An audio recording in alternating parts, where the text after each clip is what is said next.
Hello, and today we are going to talk about the order of operations and evaluating expressions, which is where you plug in a value for your variable into an expression and you simplify. So the order of actions are also important in mathematics, just like they are in life. This is called the order of operations.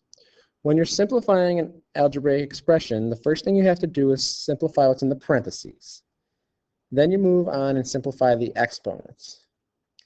Then, from the left to the right hand side, you multiply and divide at the same time. Then step 4, you have to add and subtract from the left to right at the same time. So let's look at this problem in two different ways. I'm going to do one without the order of operations. I'm going to do one with the order of operations. So if I didn't solve this with the order of operations and I just solved it as it is, I'd have 5 minus 2 times 8 plus 4. 5 minus 2 is 3 times 8 plus 4. 3 times 8 is 24 plus 4, which equals 28. We're going to get 28. Now, if I do it with the order of operations, I get 5 minus 2 times 8 plus 4.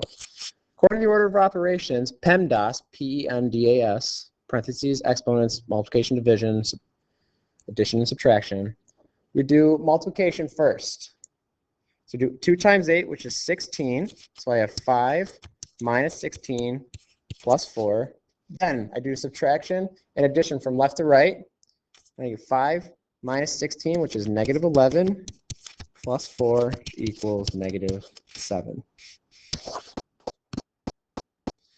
So therefore, 28 is not going to be the answer.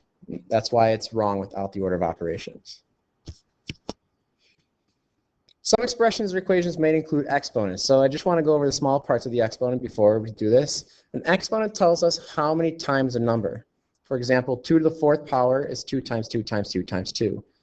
2 be multiplied by itself 4 times.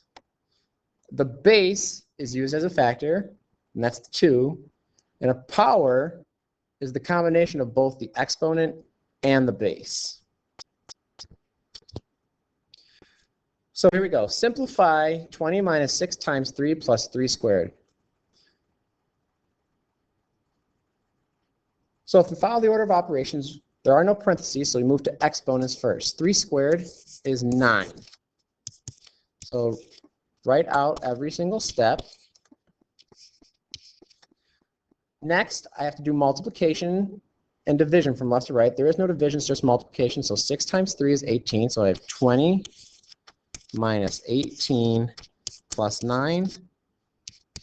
Finally, add and subtract from left to right. 20 minus 18 is 2. 2 plus 9, 11. You should have gotten 11 for that problem. Try this next one on your own.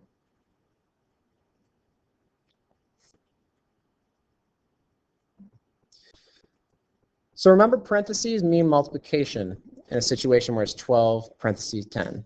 But by the order of operations, we have to do what's ever inside the parentheses first. And that's 10 minus 8 and 7 minus 3. So let's go through that. So if I do 10 minus 8, I get 2. So it's 12 times 2 divided by 2 times. And then 7 minus 3 is 4.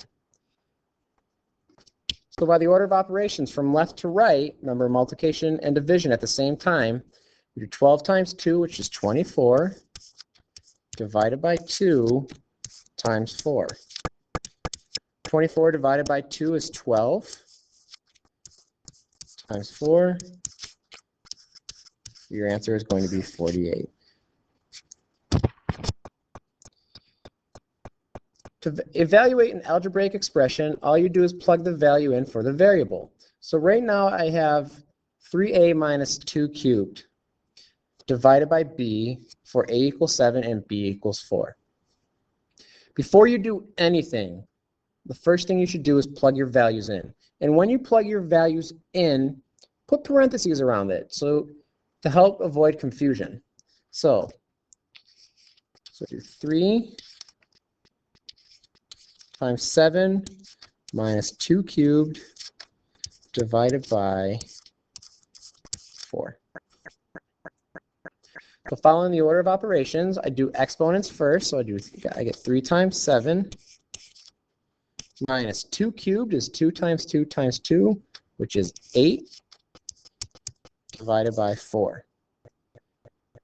Next, we do multiplication and division from left to right. So I do 3 times 7, which is 21, minus 8 divided by 4.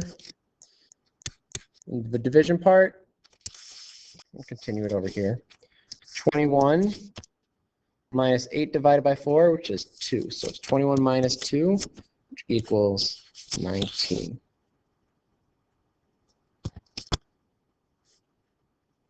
Try this one on your own.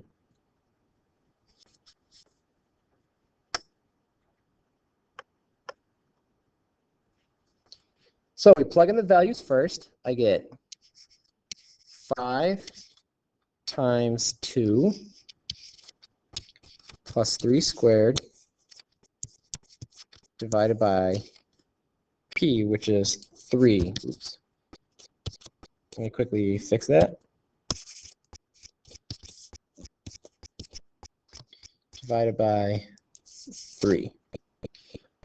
Exponents first. So I get 5 times 2 plus 3 squared, which is 9, divided by 3.